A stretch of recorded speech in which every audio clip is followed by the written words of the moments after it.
Oh yeah, that's right, a giant robot's been destroying the city while we've been kinda goofing around. We should probably do something about that. You may think I'm just running past these ghosts, but all I wanted was that point multiplier. Now, there are plenty of places to get points in this stage, so this isn't necessary at all. But it seemed cool enough to show off. The missiles that Grindertron rains down on us can hit us if we stand still for a few seconds. It's not like they're hard to avoid, though. You basically just have to hold forward. Those ghosts don't stand a chance. Up and away! I do think the missiles add to the overall feel of this stage, though. Also, the music is super dramatic. It's from the TV show. I don't know exactly when it's used.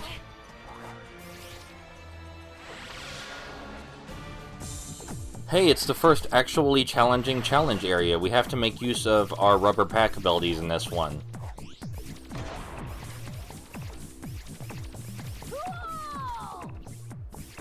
It's pretty straightforward, but you can do a little trick up here that makes the stage at least 1/3 less long.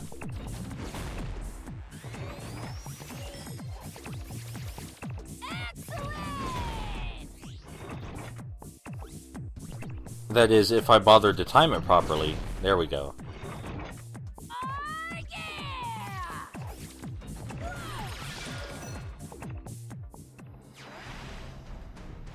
I guess that was just me showing off that I know enough about a children's game to exploit its platforming design. And I still feel kinda proud about that.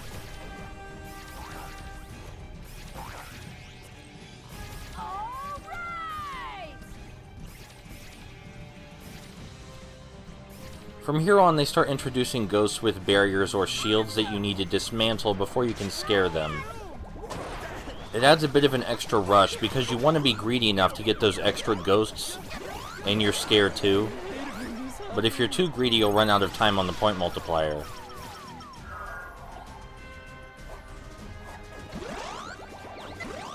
The higher in the air we are as Rubber Pack, the bigger a shockwave we make when we bounce back down.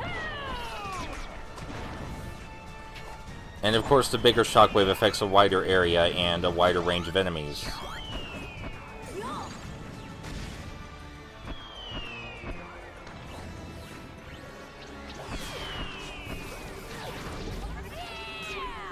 Something else of note, we can stun regular ghosts with our bounce when we're Rubber Pack, and eating them while they're stunned does give us more points.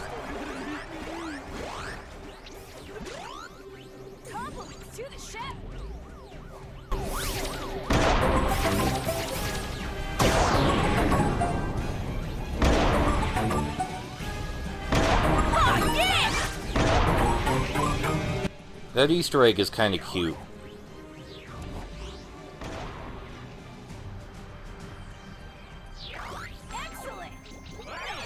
I wonder what the best thing we could possibly do in this situation might be.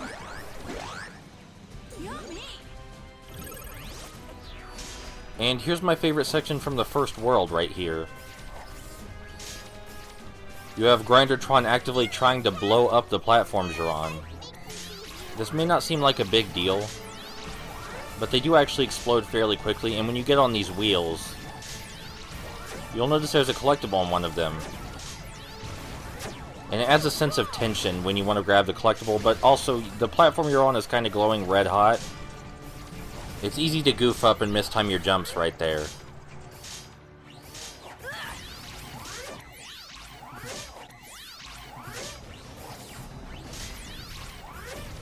Now is not the time to... Oh, come on! Uh-oh! Don't worry, Pac! I've got your back!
That berry the camera zoomed in on is going to be very important, but first there's another really quick Easter egg.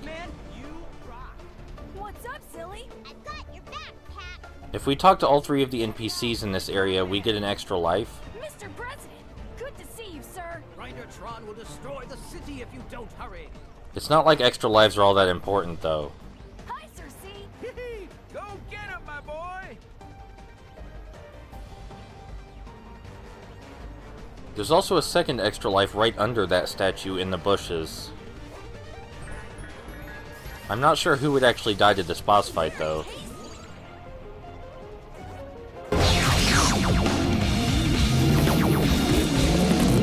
Yeah!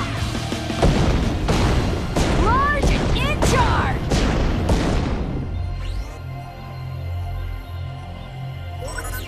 I like this boss fight. I think it's pretty creative, and it's neat that they designed entire new mechanics for it. We can pull back while he's trying to suck us in, and he takes the opportunity while we're kind of bracing ourselves to fire missiles at us.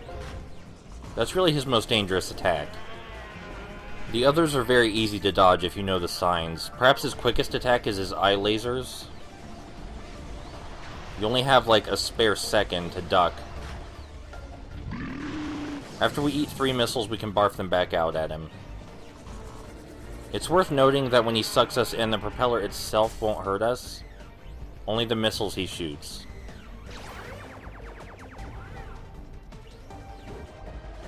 Regardless of your age, you could probably sleepwalk through this boss fight. But I don't think it has to be challenging to be fun, and I like that almost everything in this game involves Pac's chomping in some way.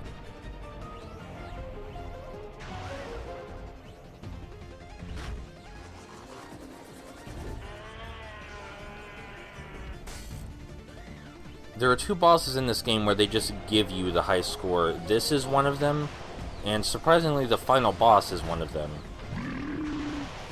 But the other bosses you actually have to work to get the high score.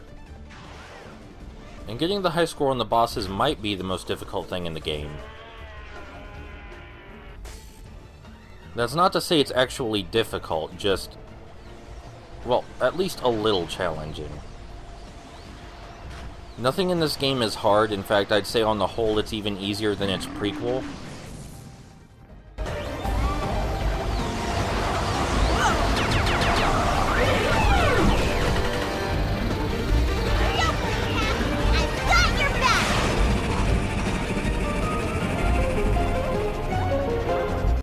And even though it would have been okay to have the whole boss in that format, the game realizes that might get old and switches it up a bit. Grindertron spends an excessive amount of time taunting us in the beginning, so much so that we already destroyed one of his arms.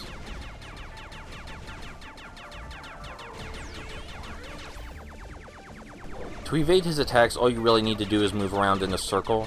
If he attacks you with one of his arms, you just move left or right, but it's very unlikely he's going to attack you with those before you break them.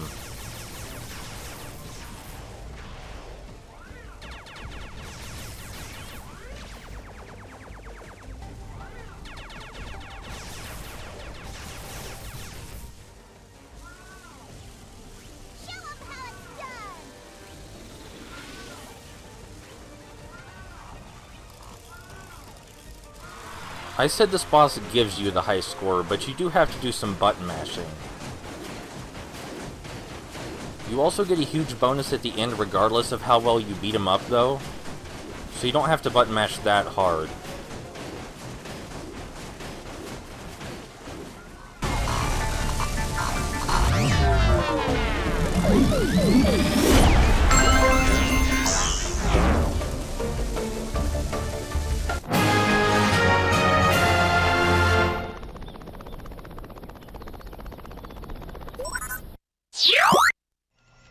What's happening, Sir C?